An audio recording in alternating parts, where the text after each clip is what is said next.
Hello, dear colleagues from all over the world. Welcome to our online symposium on speleology in authoritarian regimes. It was organized by the UIS Commission on History of Speleology and the German Speleological Federation. The topic is indeed very interesting but difficult. So we are very happy to present you at least two contributions from the Basque country and Germany. We have to apologize that the presentation about Italy was cancelled, but we hope to stream it as soon as possible. We hope that this symposium can be the start of a series. So if you have interesting history topics to present, please contact the UIS History of Speleology Commission. For all of you watching us live, you can use the chat function of YouTube to post your questions. They will be answered after each presentation.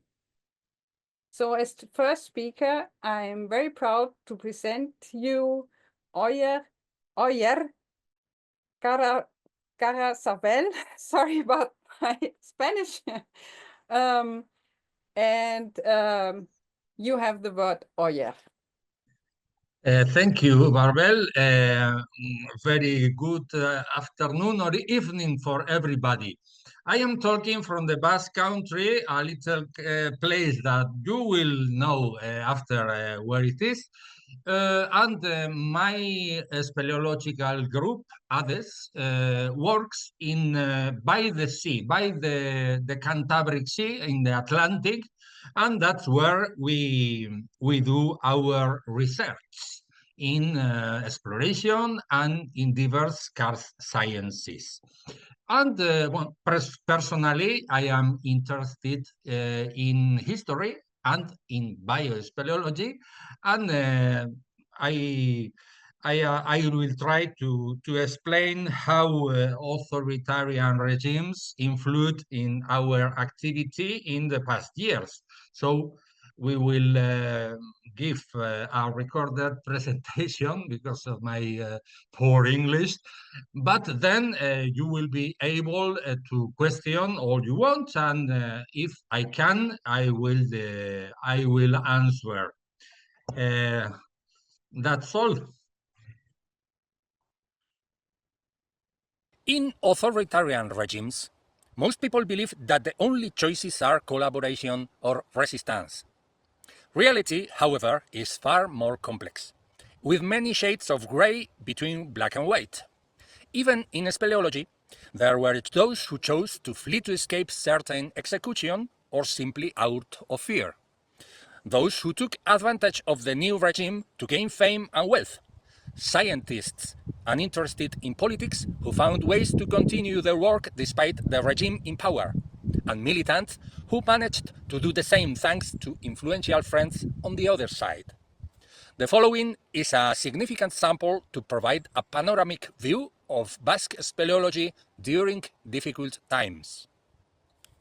As we are talking for international public, many of you won't even know what Basque country is.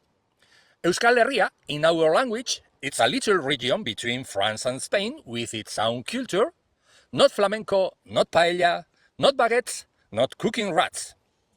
Instead of this, you had better identify Basques with Jaialai, Gaztelugatxe, or Pierre Saint-Martin.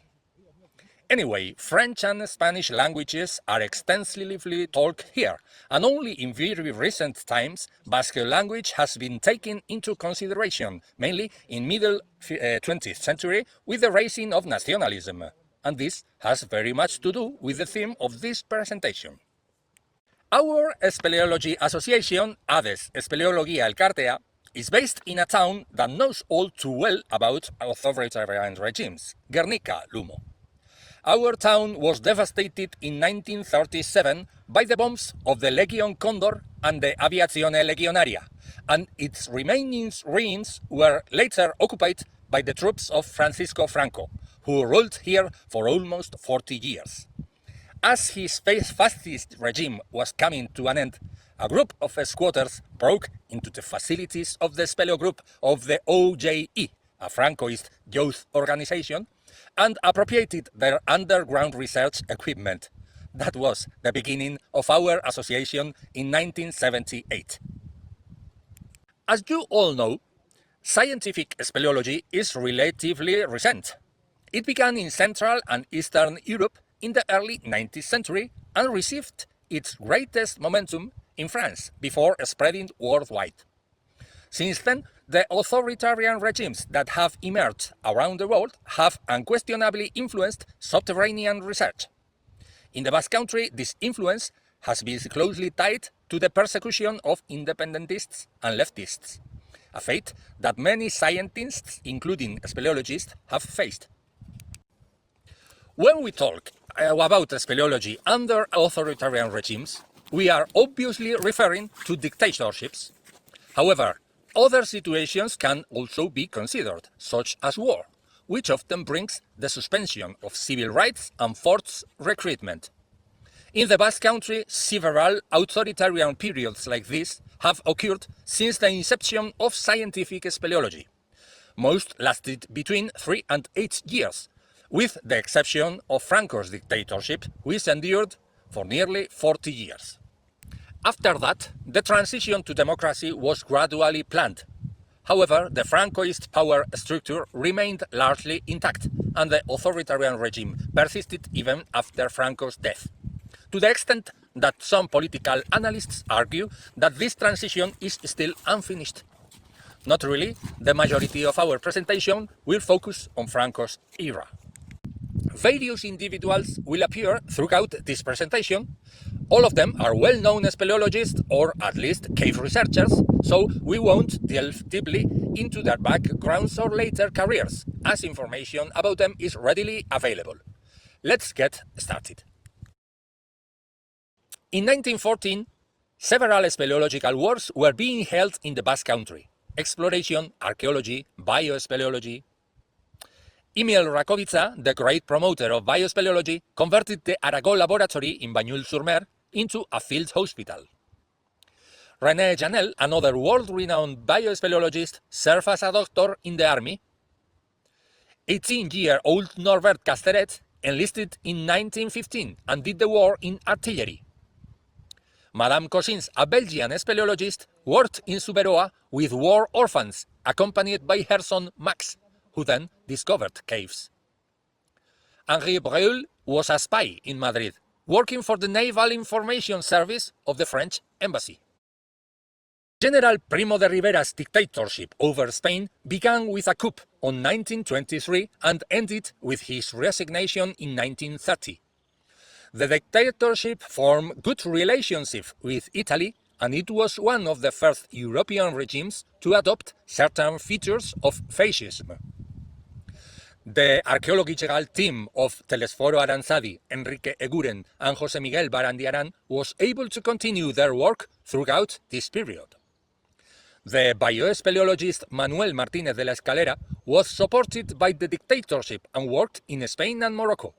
In addition, he participated in a month-long exploration campaign with Cándido Bolívar in Navarre, funded by the University of Madrid. Norbert Casteret discovered engravings in the cave of Berroberría in Alquerdi. They were the first ones to be found in Navarre. Although some of these cavers weren't in favor of the dictatorship at all, quite the opposite, they were able to carry out their activity without problems. In the 20s and 30s, Spanish science had advanced notably, pushed by a growing progressivism in the society. One of the main motors of this change was the Junta para Ampliación de Estudios e Investigaciones Científicas, JAE, created in 1907 to promote scientific research and education, chaired by Santiago Ramón y Cajal. Speleological research was benefited by this situation. Local biospeleologists, as Martínez de la Escalera or Bolívar, collaborated with foreign ones, as Rakovica or Janel, overlapping with other karst science fields. The Basques' speleological work was appreciated in Europe too, as we can see it in the Animalium Cavernarum Catalogus by Professor Benno Wolf, the person we are homaging today. In 1936, militaries backed by fascist and traditionalist volunteers triggered the Spanish Civil War.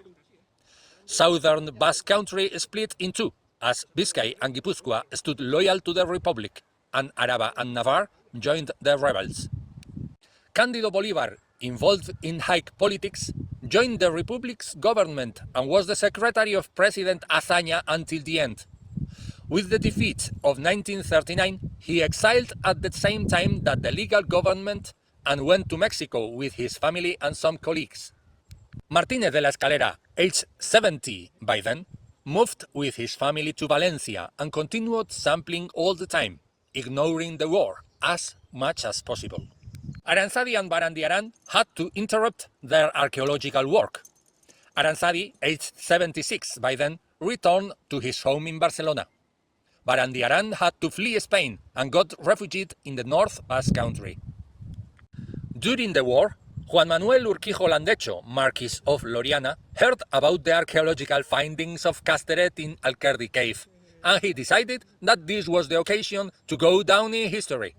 He had no idea or previous experience of archaeology, but he was Francoist. Even so, the caves were put to special use in Navarre. During the war and the early years of the dictatorship, paramilitary gangs were organized to carry out selective assassinations. The victims were bundled into trucks and taken to uninhabited areas, where they were killed and often thrown into potholes. After the fascists' victory in Spain, Franco's dictatorship started. During nearly 40 years, various underground movements emerged, both to survival and resistance against the regime. We will return to this topic later. 6 months after the end of the Spanish Civil War, the Second World War put Europe on fire. The conflict reached the Basque country in the moment of this photograph, in June 1940. Again, the Basque lands were divided in two. The Nazis occupied the whole province of Lapurdi, including its sea coast and the main border crossing to Spain, and half of Basque Navarre up to its capital, Saint-Jean-de-Pied-de-Port. On the other hand, the Vichy government retained control of the rest of Basque Navarre and Zuberoa. Norbert Casteret, 43 years old, widowed and with 5 children to support, was clearly in no position to fight. Despite of that, from his residence in Haute-Garonne, he contributed to the resistance with his speleological knowledge. In 1939, Georges Laplace, a 21-year-old teacher in the Basque Béarnais village of Esquioul, was called up for military service. After the armistice of France, he joined the resistance and was lieutenant in charge of training and operations of the Maquis. José Miguel Barandiaran, like thousands of other Spanish refugees, was harassed by Nazis and French collaborationists, but was able to continue his research and sometimes help smugglers, despite the Gestapo's surveillance. Max Cossins lived in Belgium, where he carried out sabotage actions against the Nazi occupants, especially in coal industry.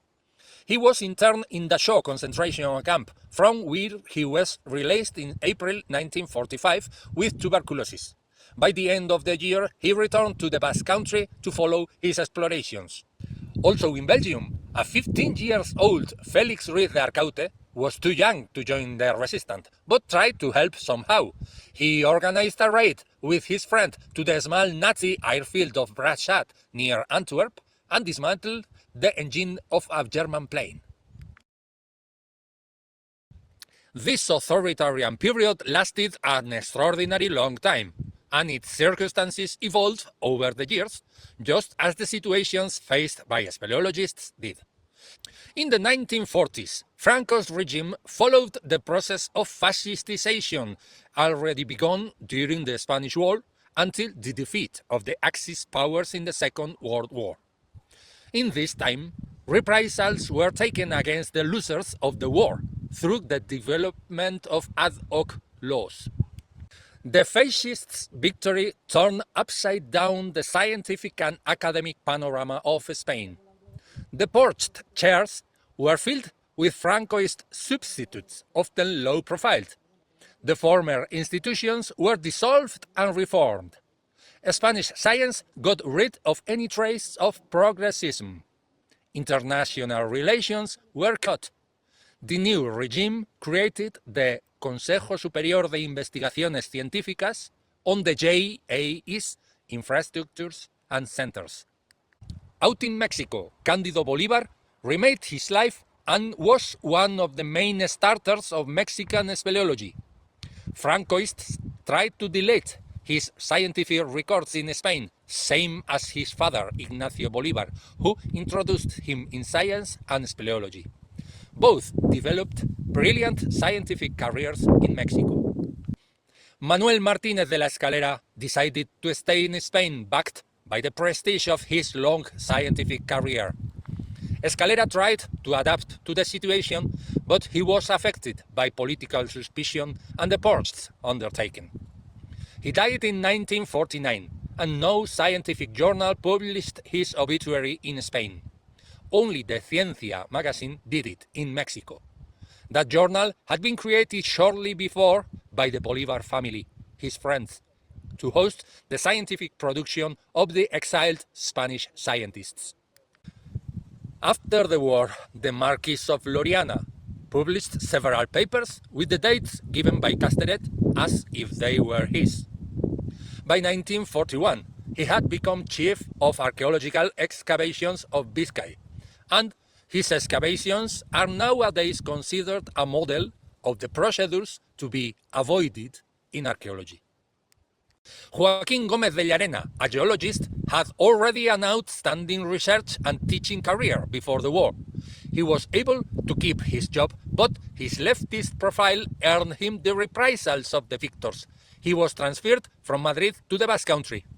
We Basques gained from this reprisal, as Llarena was a brilliant scientist who made valuable contributions, including speleological ones, over the next 15 years. Let's look at Catalonia for a moment. There, a nucleus of specialists at the Zoological Museum of Barcelona promoted several biospeleological campaigns in Spain. The influence of these Catalans was decisive on Basques, and in 1945, when Telesforo Aranzadi died, they decided to set up a Basque scientific society and name it after him. At the time, such things were considered suspicious. That is why they sought the involvement of open-minded people close to the regime. The main driving force of the project was Jesus Elosegui, a speleologist who was repressed for his nationalist ideas. By focusing on what united them, science, and avoiding what separated them, the Aranzadi Science Society was officially founded in 1947, and most of the people we are mentioning were part of it. They managed to work throughout the Franco regime, and nowadays they still continue to be one of the main scientific references in the Basque Country.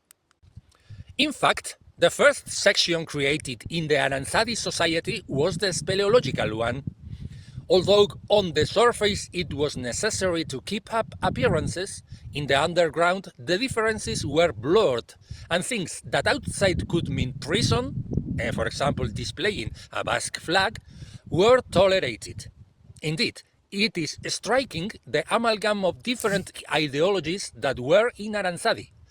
Only in the speleo sections there were nationalists, socialists, fascists, and anti-fascists, together with people of less marked ideology. The second half of the decade of 1940 was the most critical period in the history of the Franco dictatorship because of the international isolation and the opposition of the other countries after World War II. In northern Basque Country, Barandiaran received new immigrants in his house, who on this occasion were not fleeing political persecution, but poverty and hunger. At the same time, he established close relations with Georges Laplace, despite their ideological differences. Laplace was a communist. The isolation of Spain finished in the Cold War, when the anti-communist Western Bloc decided that it was more convenient for them to accept Franco's regime than to reject it. That was a profound disappointment for the Spaniard Republicans and its international brigaders who fought in World War II with the Allies, counting on their help to overthrow Franco.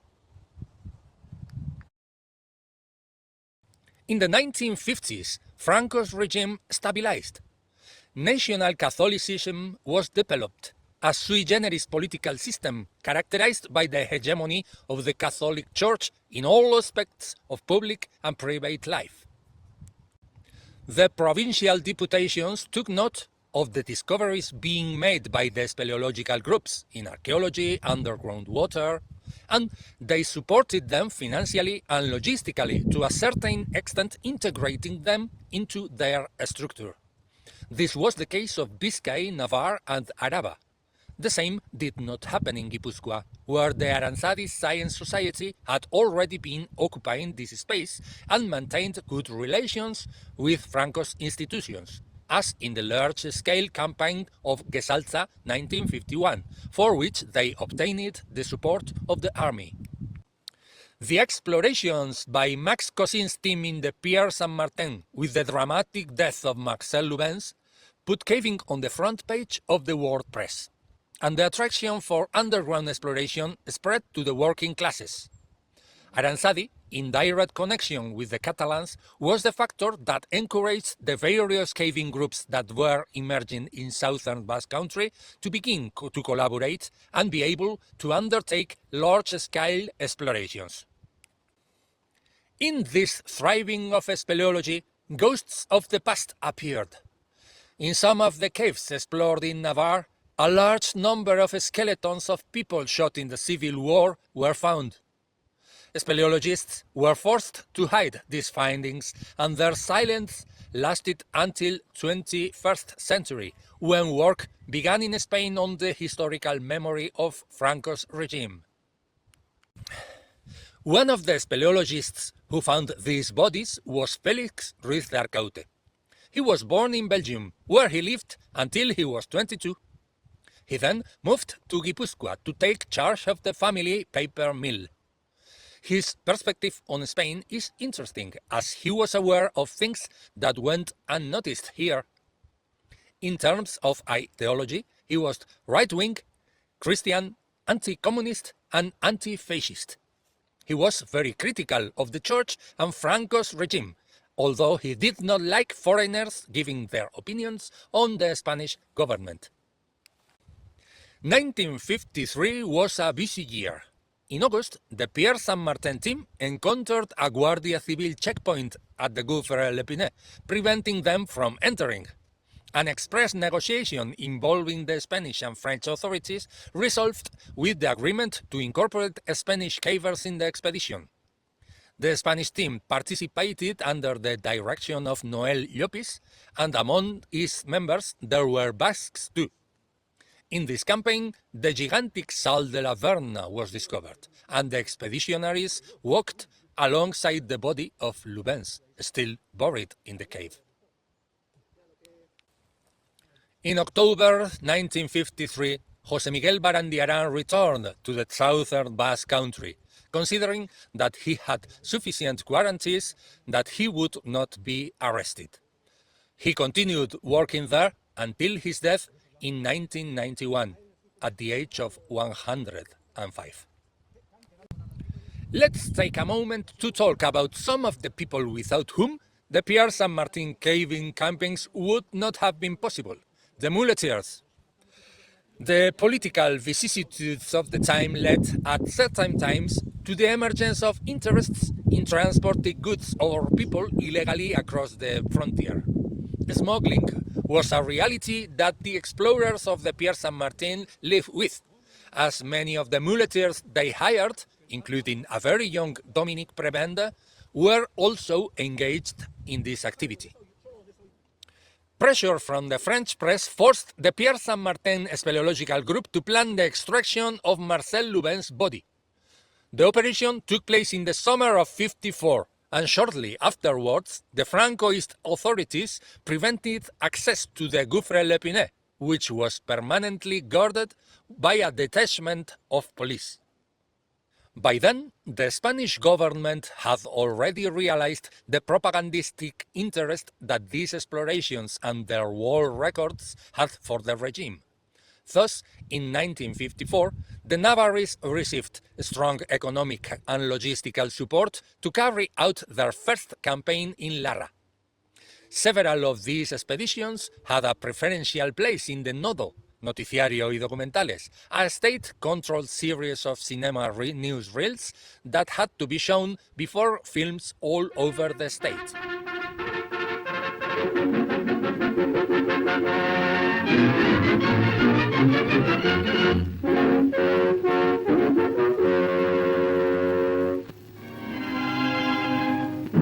Con motivo de la celebración de las jornadas espeleológicas vasco-navarras, se inaugura en Vitoria el primer salón de fotografías subterráneas. Está realizado por la agrupación excursionista Manuel Iradier, bajo el patrocinio de la obra cultural de la Caja de Ahorros y Monte de Piedad de Vitoria. Del tema fotográfico saltamos al tema real y contemplamos el campamento de los espeleólogos reunidos junto a la cueva Mairuelegorreta. Está situada al norte de la provincia de Álava, en las estribaciones del Monte Gorbea. Asisten 90 exploradores y algunos aficionados van a hacer sus primeras armas junto a los maestros.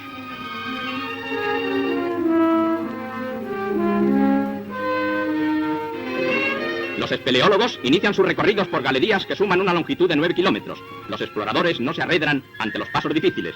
Se ha levantado un plano de la cueva y se exploró el río corriente arriba y corriente abajo. The regime had organic structures, trade union, university, women's, which were often the only possibility for sociocultural activities. The Sindicato Español Universitario, SEU, gathered all university students, and within it were the Grupos Universitarios de Montaña, GUM, with a cave-in section. In 1957, Carlos Pellón, a student who had taken a course with them, moved to Biscay, where he promoted the creation of a similar section. At that time, the first dissident movements started in Madrid among the students. The SEU syndicate played a pivotal role in this conflict, since many of its members were in favor of evolution. It was in this situation that the speleologists of the GUM undertook in 1958 the topographic survey of the Torca del Carlista, a cave discovered that same year in Biscay that housed one of the largest chambers in the world. It was a large-scale expedition in which 17 speleologists took part and spent 10 days bivouacking inside. The repercussions of this campaign were significant, to the point that the GUM of Biscay were summoned to a meeting with the Army General Staff, where they were asked for information on the possible use of the Torca del Carlista as an atomic shelter. The Cold War was in full nuclear arms race and escalation, and the danger of a large-scale confrontation was real. After that, other Basque speleological groups received similar requests too. In addition to archaeological discoveries, water use, and propaganda, the Franco regime discovered in 1959 that speleologists could be useful in underground rescue too. In the cave of Mairuelegorreta, Araba, an accident happened 2 kilometers from the entrance, triggered a rescue operation that the police and army were unable to resolve until the speleology groups took control of the situation. From then on, speleologists would be frequently called upon to extract people trapped in caves. In the 1960s, there was a spectacular economic growth which led to a social great transformation, but individual freedom and political freedom did not develop equally. In addition to the above-mentioned protests of workers and students, there were movements in favor of openness within the regime, but they were defeated by the immobilists. In 1960, the border issue at the Gouffre l'Épinay was resolved, with the Hague Court ruling that it was located in Spain. The fifth Basque Congress of Speleology in Larra was the occasion for a large Franco-Spanish expedition, largely financed by the Électricité de France company, which was interested in carrying out a precision topography for the hydroelectric exploitation of the Sal de la Verna. The expedition was a success and led to the drilling of a tunnel to La Verna. In 1961, the Speleology section of the Alegría Club of Amorebieta, GEAC, was founded. After 3 years of activity, most of its members joined Euskadi Askatasuna, ETA, a Basque nationalist and far-left pacifist organization which in 1964 decided to switch to the military struggle. It was precisely these GEAC speleologists who were chosen to form their first armed commando. From a network of caves refugees in the mountains, ETA carried out its first attacks, mostly sabotage and symbolic occupations of towns. At the same time, groups of young nationalists against the dictatorship were also beginning to organize in Navarre. An important means of disseminating ideas and recruiting members were the mountaineering groups, where several speleologists were active. One of them was Julián Larumbe, who was arrested in January 1965. After being interrogated and tortured in Pamplona for 3 days, he spent intermittent periods in prison, although in the summer of that year he was able to attend the Pierre Saint-Martin campaign. In his honor, his comrades named after him a new river found that year. Another Navarrese speleologist involved in these struggles was Juan Mari Feliu. A member of the youth movement of the Basque Nationalist Party, Ilegal at the time, he was in charge of coordinated different nationalist groups. Although he also belonged to the same speleological group as Larumbe, he recalls that following the classic code of conduct in insurgent groups, they never spoke about politics within the group. In 1967, the Regional Mountaineering Federation launched a notorious expedition to the Andes, widely covered by the media. Everything went fine until someone discovered that the flag that had been unfurled on the summit was a Basque Icurriña. The scandal was huge, and the president of the Regional Mountain Federation, also a speleologist, had to resign. The flag had a checkered destiny.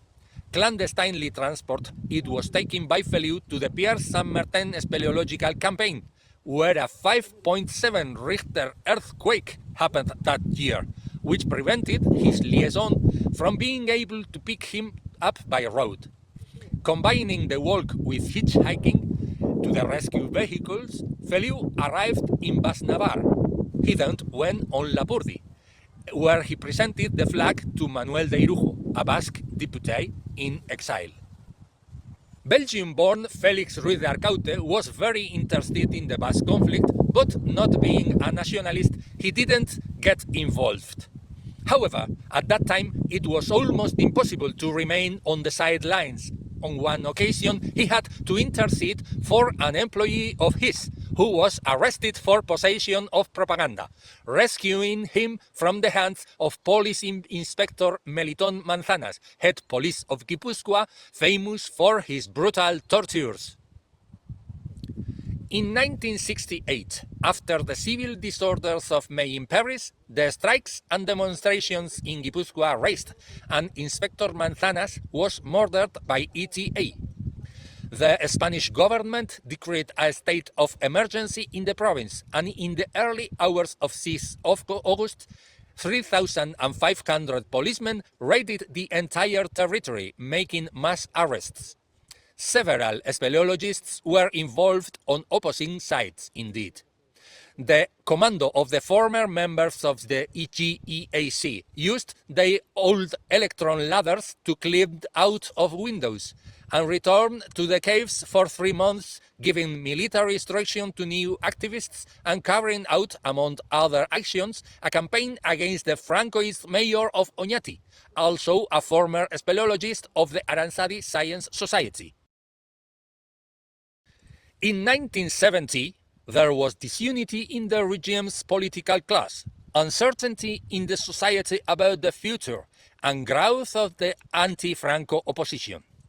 The government was presided by Admiral Carrero Blanco, Franco's main advisor and candidate for successor, and ETA killed him.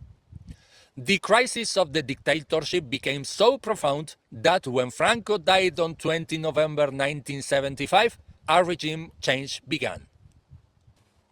1973 was a milestone in the history of Basque Speleology. In Navarre, the Public Works Department of Francoist deputation took over direct responsibility for hydrogeological studies and hired Isaac Santesteban for it. Thus, he became the first professional speleologist in the history of Spain. This greatly favored underground exploration and gave a boost to international collaborations in Lara, in which Santesteban was involved since the founding of the ARCIP association.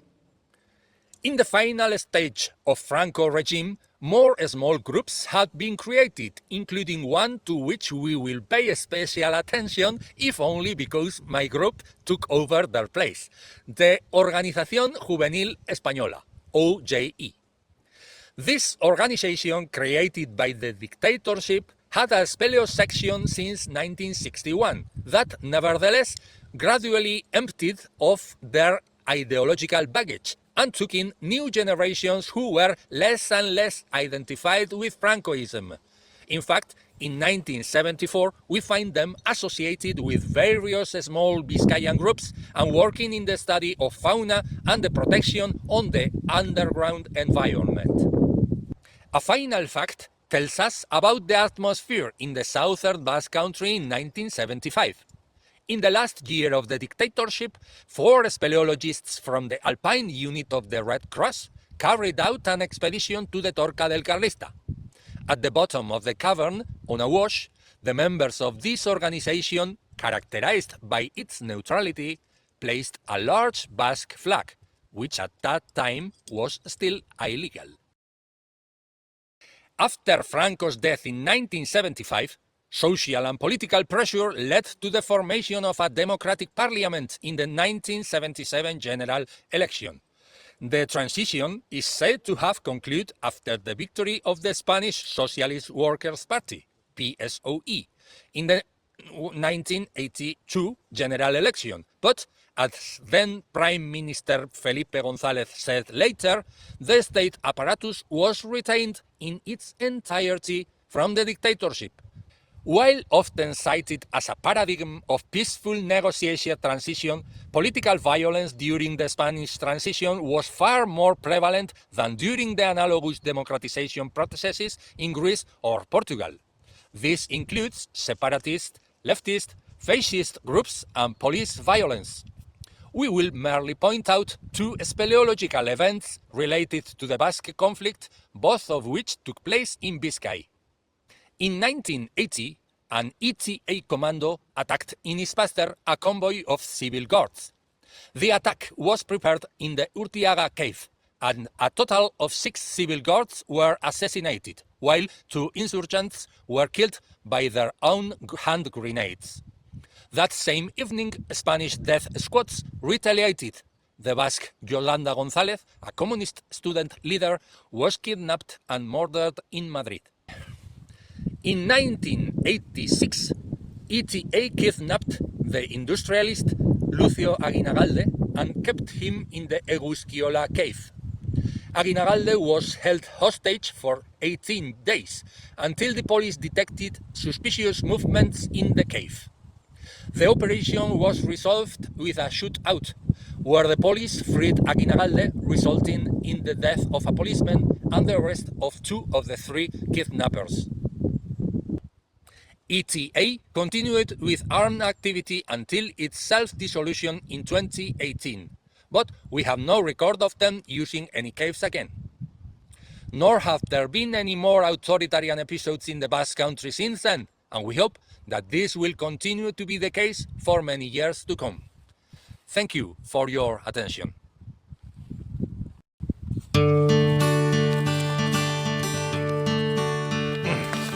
and there's no fry.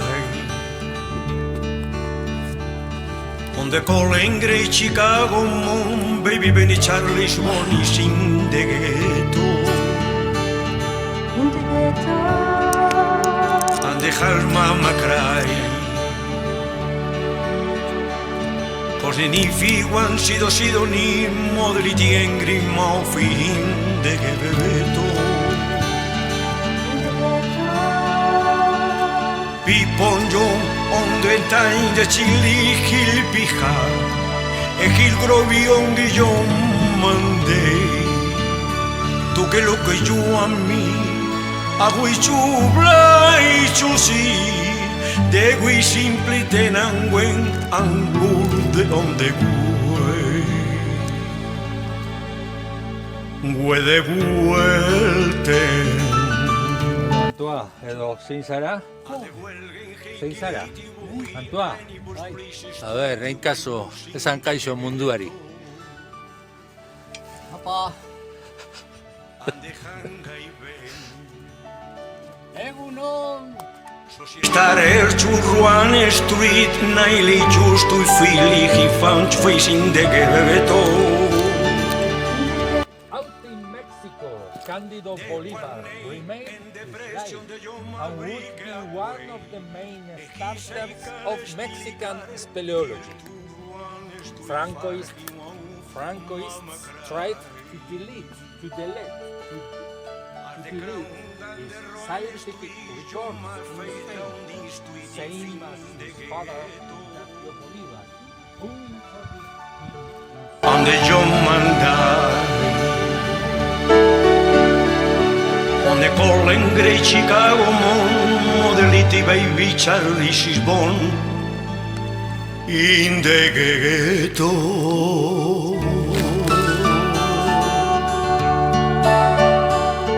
And his mama cried.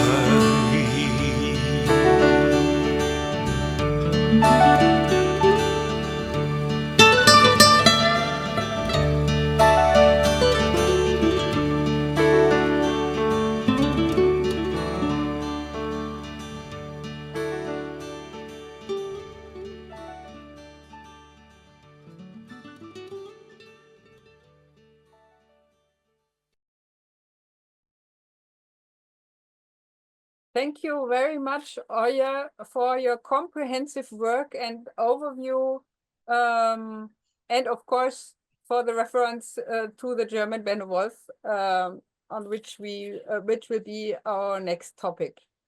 There was just one question: if there was a positive influence from the regimes. And you already said about this. Would you like to comment anything more? Yes, of course. Thank you for your question, because it points out a very important thing. I mean, things are not white or black. And as dictatorial regimes prosecuted and stopped working some speleologists, they favor others. And as I said, they realized that speleologists could help to the state in investigation, hydrologic investigation, geotechnic, and for example, for public works or rescue or propaganda.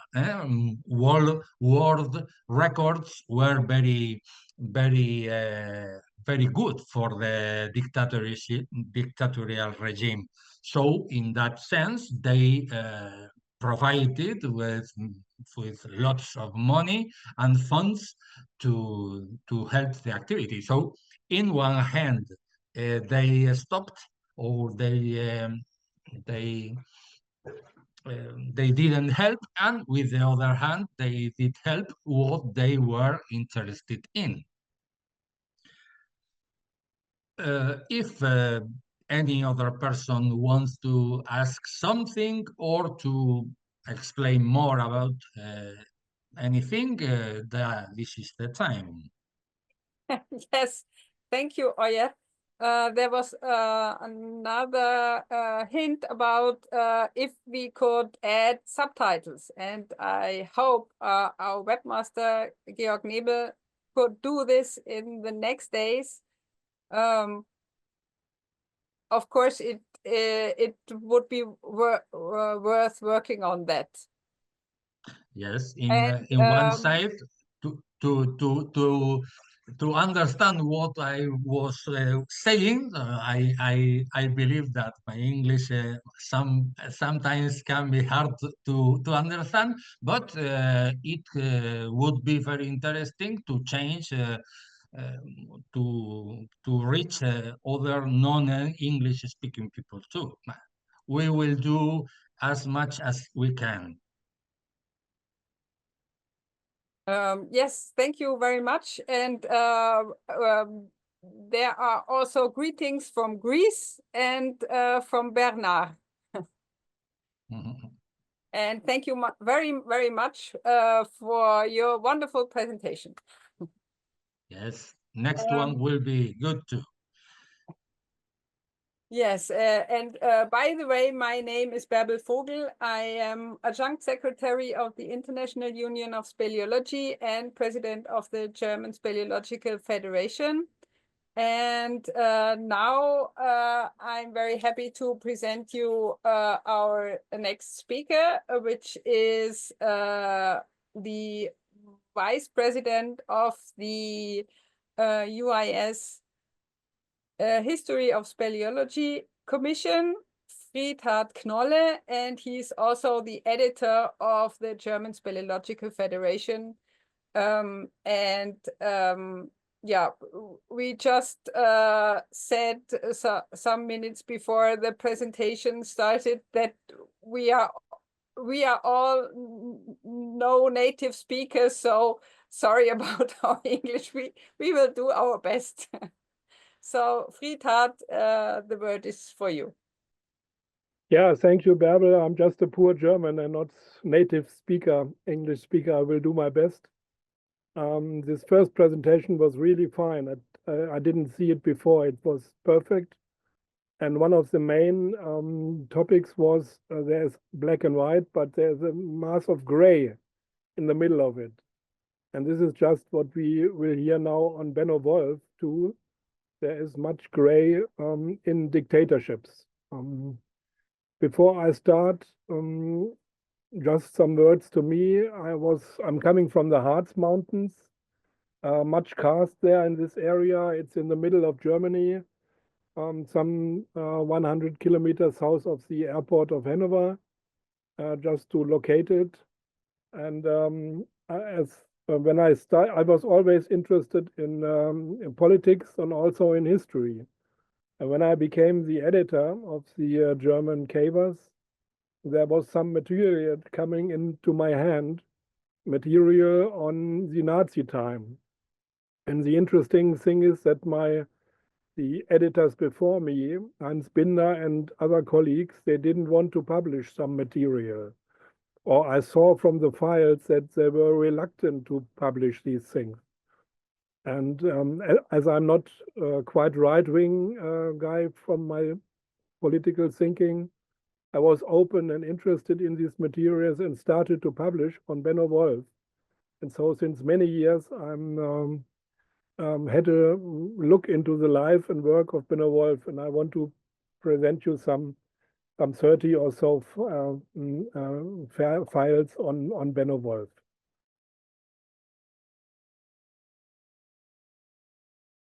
Benno Wolf was not a professor, as we heard. He was just a doctor. Benno Wolf was born in 1871 in Dresden, this city heavily bombarded in the Second World War, and he was killed by the Nazis in 1943 as he was a Jew. And the second thing is he had one of the largest material in Germany on cave maps and cave informations.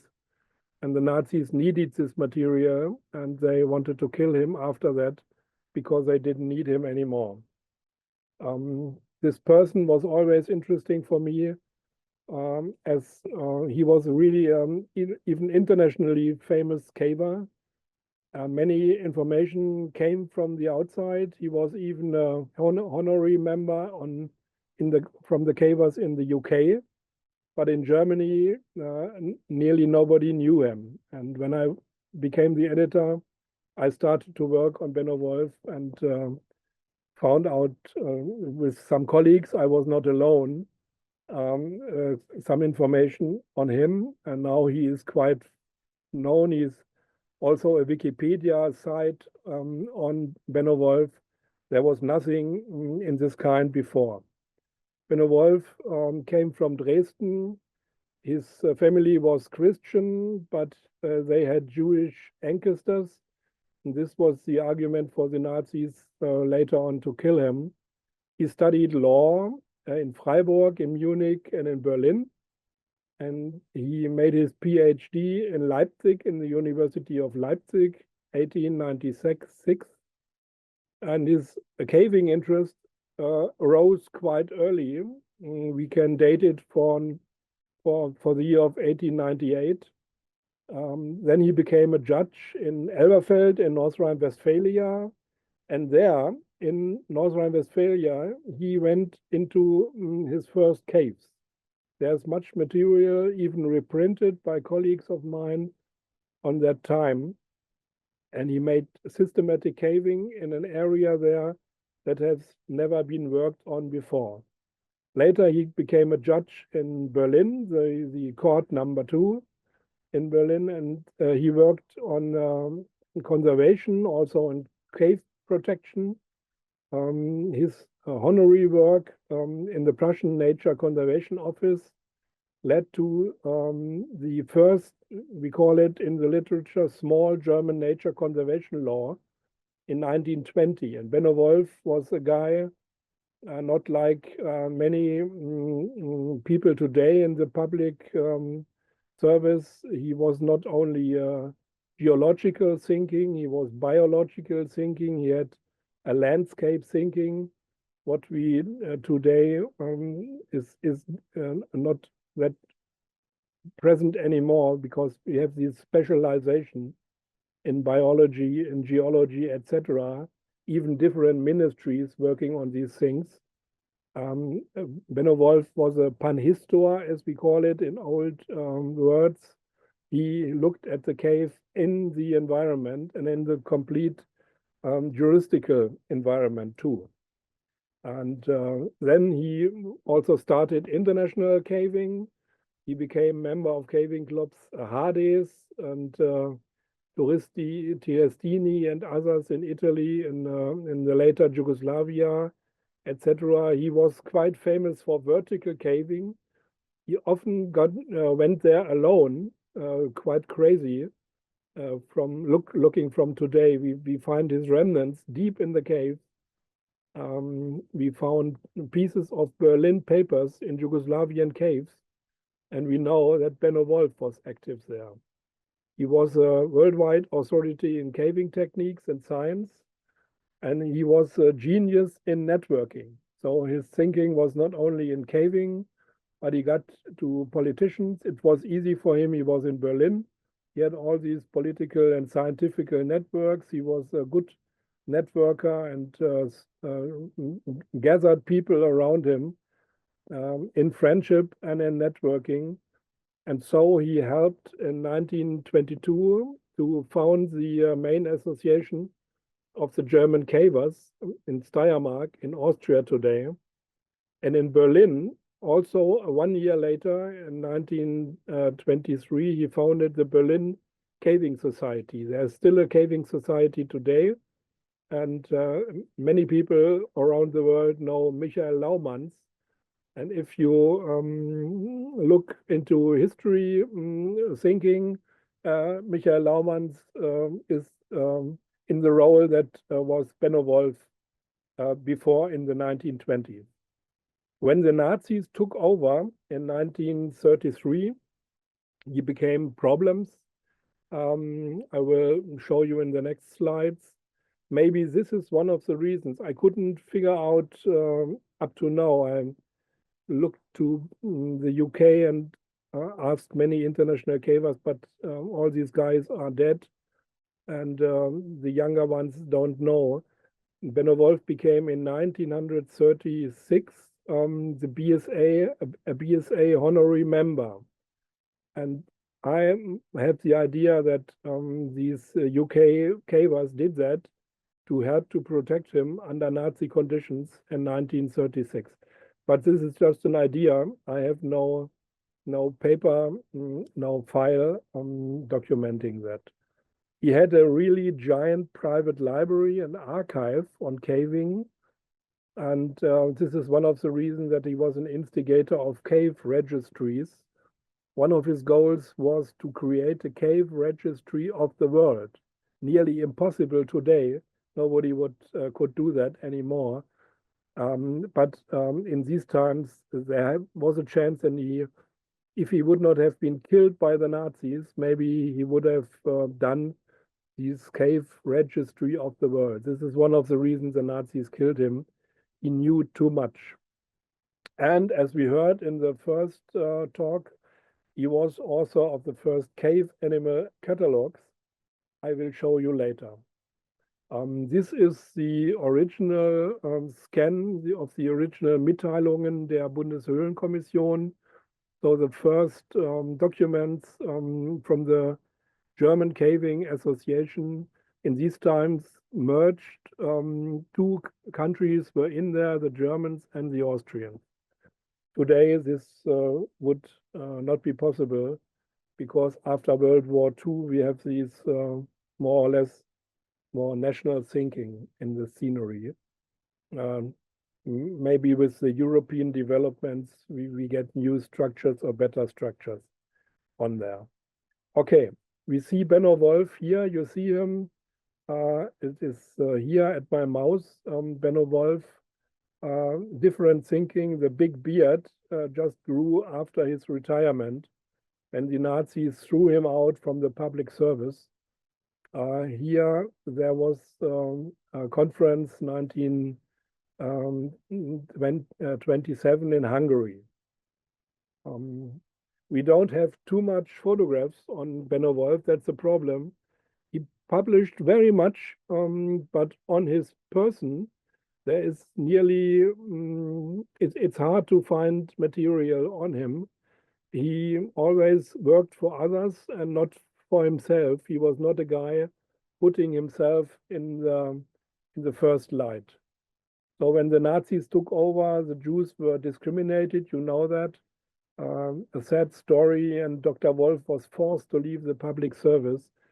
He did it by himself. Some months later, the Nazis would have thrown him out as he had Jewish ancestors.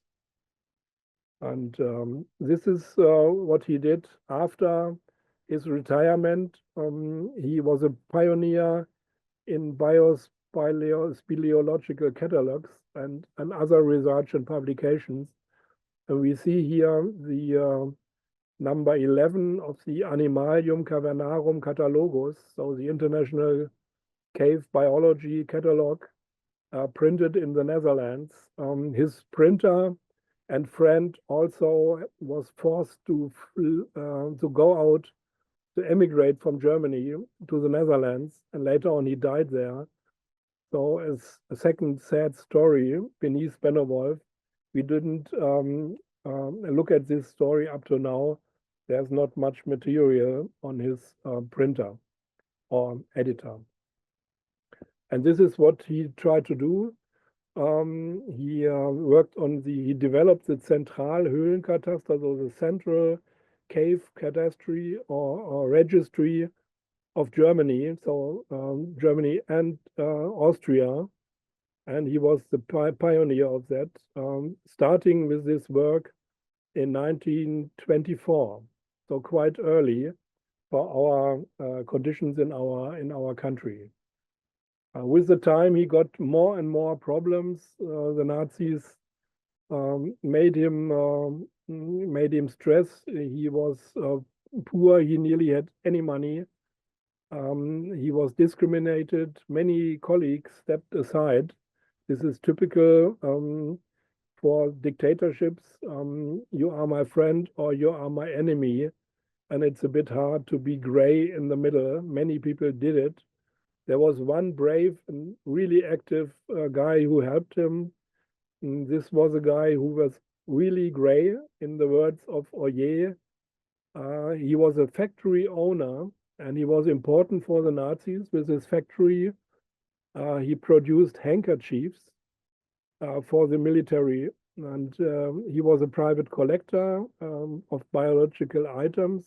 Julius Riemer, a really important man. I adore him because he really tried to help and to save the life of Benno Wolf. He even went to Adolf Hitler to appeal on Hitler to save the life of Benno Wolf. This is not quite easy in the middle of the Second World War. It was a risk for him, but he did it. But he had no chance to help Benno Wolf. So Benno Wolf made his legacy. Here is the original legacy in the Hornstraße 6. You see here in Berlin his last normal house where he lived in 1936, and he gave his legacy to his best friend and colleague, to Julius Riemer. Benno Wolf knew what might come. He was a bit naive. He had no idea that the Nazis even would be willing to kill him, but he was quite aware on the problems that he had and he would become in the future. What he did not knew or underestimated, Heinrich Himmler, the SS chief, there was these Nazis, and especially Himmler, they were eager to use the caves and also galleries and mines as underground shelters, because the air raids became dangerous for the German Reich, and the air raids even reached Berlin and the industrial areas in the middle of Germany. And the Nazis tried to bring their production underground. So Hitler tried to take possession of the caving clubs, and especially their cave registries, for this underground development. And this is one example from the Harz region. This is a mine, not a cave. I will show you a cave later. This is a mine for underground production on the northern Harz Rim for Junkers and other airplane machinery to produce underground. And in this special situation, the SS wanted to have all material from Benno Wolf. And so they went into his living room, and they took him away later then to the concentration camp. I will tell you later this story, and they got his material, and the material is lost. Nearly nothing is to be found up to now. We are still looking around. We found his library, some books, but not his caving material and his cadastry material. There was a forced relaunch of German caving under Nazi conditions. It's a bit different to what we just heard from Spain. There was not too much extra money or effort put into caving. The Nazis just tried to streamline the German cavers, but they did not help them or gave them extra money, etc. They just used them as propaganda association, but within the brown Nazi line.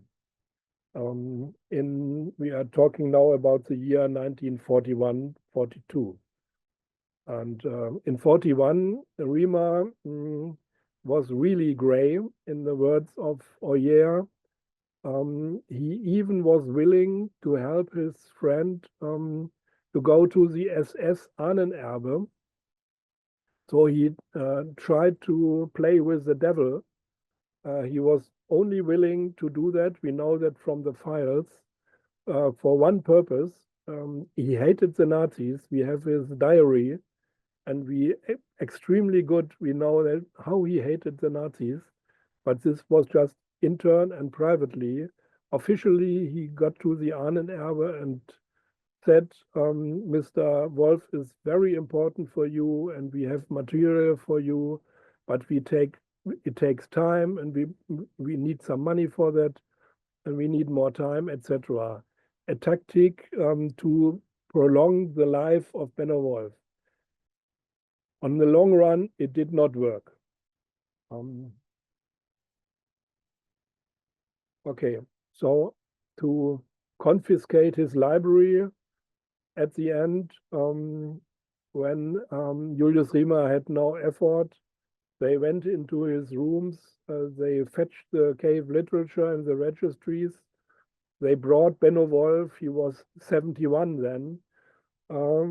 He was arrested by the Gestapo, and then he brought him to a concentration camp. Riemer protested against that and finally laid down all his official functions in the German caving scene, but again without any effort. He himself was not brought to a concentration camp. The Nazis needed him and his production, but Benno Wolf, he could not save him. Wolf was deported from Berlin on the 17th elderly transport out of Berlin to the concentration camp Theresienstadt, Terezin, now in Czechia, in the Czech Republic. And there he died half a year later. We have no information how he died, but I will show you in the next slide a sketch. Nearly nobody survived this concentration camp.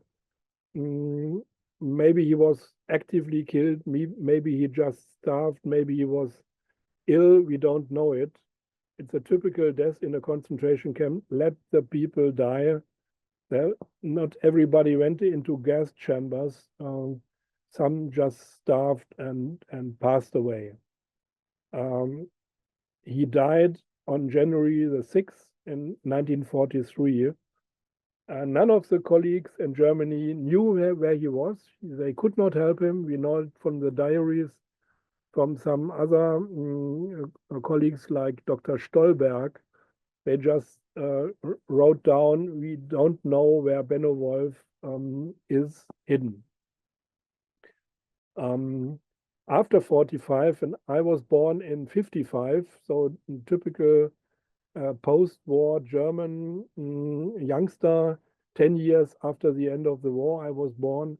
And I belong to the generation that always asked the parents, please tell us a little bit on the Nazi time. And my fathers, my mothers, also our fathers, our mothers, and grandpas, etc., nobody was really open to talk on this time. And that's the reason that my generation started to look by themselves after this history. And that's the reason that we started the work on Benno Wolf, and we even dedicated him a prize, a Benno Wolf prize that is now 30 years old. If you look at this sketch, it was secretly done and it was hidden.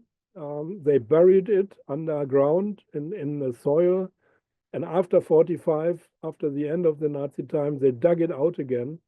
This sketch, it shows Jews coming from Germany, incoming Jews to the Theresienstadt concentration camp, shortly after their arrival. And if you look at the middle, in the middle of that sketch, there's a person here that is astonishingly similar to Dr. Benno Wolf. He must not be it, but when I found this in the literature, this picture, just imagine this is the situation he was in there. Half a year later, he was dead. It was done by a prisoner that survived. This prisoner who made the sketch, he survived Theresienstadt. Today, Theresienstadt or Theresien is a memorial and a ghetto museum. I have not been there. I must go there now. I'm retired now and have a bit more time. Maybe we find some more information on Benno Wolf. But the guys in the Ghetto Museum, they wrote us that they just have the date of his death and not more information on Benno Wolf. But the name is in the files, so we exactly know when he died. This was his last station in the life of Benno Wolf.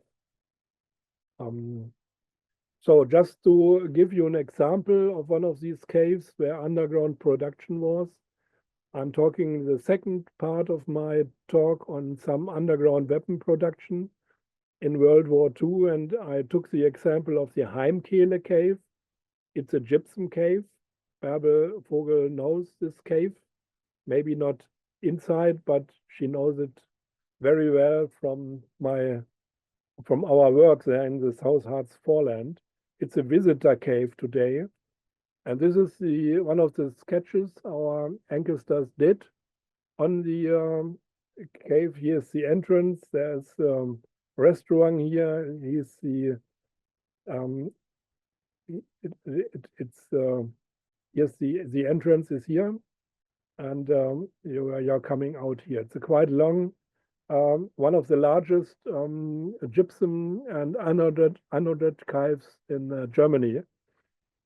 The two largest ones are this that you can visit as a show cave is the Segeberger Kalkberg cave in near the border to Denmark, and here in the Harz area the Heimkehle cave.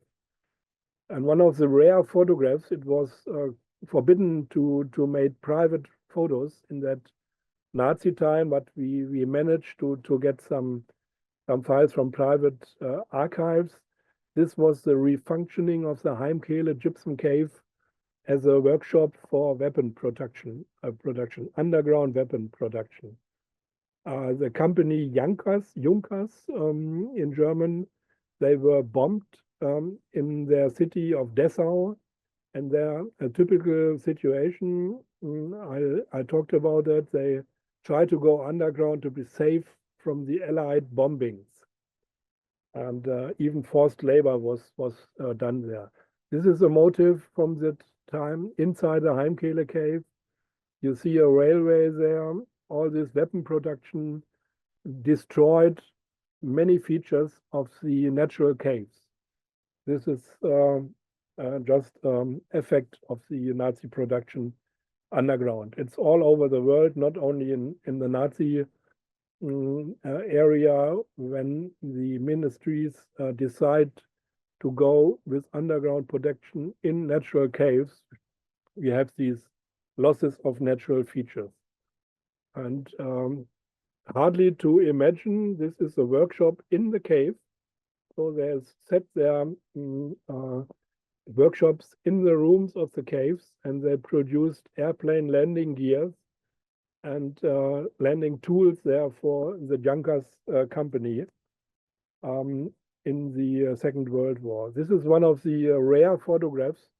It was especially forbidden to take photographs on slave laborers, and there were 250 concentration camp prisoners working just in and on that cave, and this is one of the photographs with these slave laborers at the Heimkehle cave. It's from the archive of Frank Baranowski, a colleague of us. Frank is the only one who has photographs with prisoners, concentration camp prisoners in that cave. We don't have any other archive showing these photographs. So when the Second World War ended, this is also interesting, the Allied secret services came in from all the Allied forces, the British, the French, the US, and the Russians, so the Soviets, and they all wrote reports. The secret services wrote reports on what they found, because the Nazis were in the first front of technology in some areas worldwide, not only rocket technology and Werner von Braun. This is the most famous story, but also other things. The Nazis were quite far ahead. And this is one of the reports of Secret Service from the UK. It's the Combined Intelligence Objective Subcommittee, and it's a report of underground factories in central Germany, also on caves. All these reports are open. There's nothing confidential anymore. We went to UK. Today we would beg for a PDF, but when we started our work, we had to go there into the archive near London, and we got these reports for £0.50 or so, and I have them still in my private archive. It's no problem to buy them. There are still hundreds of copies there. I have seen them in a large airplane hangar, stapled there, all these interesting reports. So the Allied wrote the history of the German production over and underground, which is really interesting for the writing of our history from this time. And this is the cave map of the CIOS. This is another document, CIOS, again, Central Intelligence Objective Subcommittee. The team 163 was in the Heimkehle cave, and they made a precise documentation on what was done there. You see here the machine shop, the transformer and switching station, etc., etc. This is the part of the cave that was partly destroyed for the weapon production underground.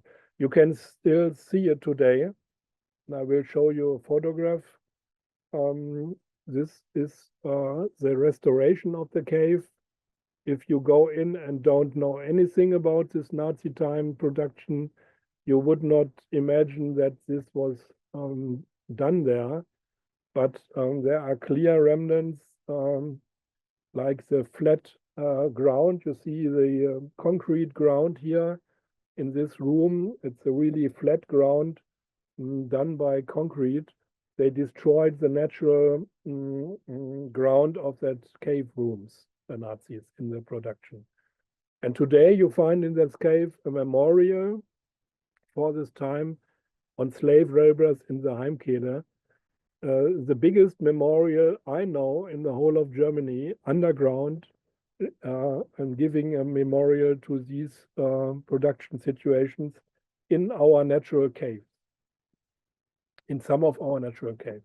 So the younger generation, if you look at my photograph here speaking, I'm a quite old man now, going up to the 70s, nearly done. But in these times, we were younger. You see here, this is the year 1994. And in this time, I was instigated by some colleagues who did not want to do it by themselves. They said, please, Friedhart, take a heart, let's help writing the real history on Benno Wolf. And I said, okay, I'm not a child of the Second World War. I'm complete free of all these things. I write and I try to trigger that the Federation of the German Cavers honors Dr. Benno Wolf. And there was some discussion. The discussion went from 1994 to 1995. You'll see it here. And in 1995, the Benno Wolf Prize was created, so 30 years ago. And I'm quite proud of that because I think it was centuries too late. We should have done us, our German cavers should have done that in the 50s or 60s, but nobody did it. So we did it in the 90s. Not a good part of our history, but again, we did it. And you see here Professor Kempe, Stefan Kempe, maybe the most known German caver worldwide, University of Darmstadt, now retired, with his wife here, and our Bärbel with your adjunct second president. This is the Benno Wolf Prize we gave in the last year, 2024, to Stefan Kempe. in the middle of that photograph. Okay, this is a memorial stone on the last room where Benno Wolf, last house where Benno Wolf lived under normal conditions. And you see here in German, hier wohnte, so here was living Dr. Benno Wolf, a Jahrgang, so born in 1871, deported 1942 to Theresienstadt, and he died in March 43. And another thing that we did not, but then our prize triggered many developments. We are quite proud of that. And this is a so-called Berlin Memorial Plate, and it was situated at the house where Benno Wolf worked as a judge. And this house where he worked has this plate now, remembering on the work of Benno Wolf in natural conservation. So, thank you so much. The prize is now 30 years old. We are 30 years older too. And thank you in the memory of a great caver working under conditions of really problematic fascist systems and killed by the Nazis under these conditions too. Thank you so much for your attention. Thank you very much, Friedhart.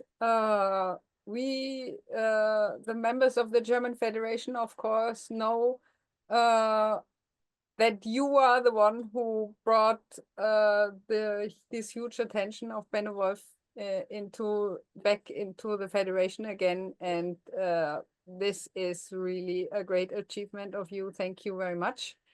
I did not see any additional questions. Oh yes, there was. It was just. There's another thank you for Friedhart, and there was greetings from Mexico and from Brazil. That's really fine. I'm coming to Brazil in some months. Thank you, Bärbel, for your words. I was only the promoter. There are guys behind my back. They helped and triggered me to do this Benno Wolf prize work. We wrote down these names. I'm not alone, but I was the speaker. You're right, yeah. So yeah, I want to thank another person, which is Georg Nebel. He is the webmaster of the German Federation, and I am so happy that the technical that we had no technical problems today. So thank you very much, Georg, for keeping us online. We want to see his photo now. Yes. Yes, there he is.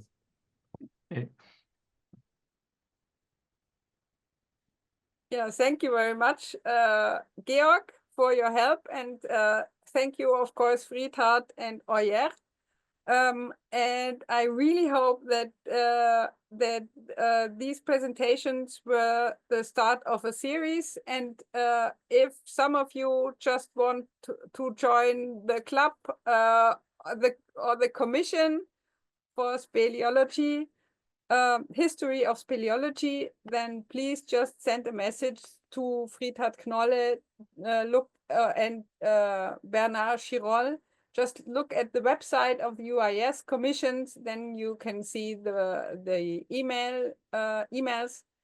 And I hope to see you soon, and with the presentation of Italy and maybe more. Let's see. Thank you very much, and hope to see you soon. Bye.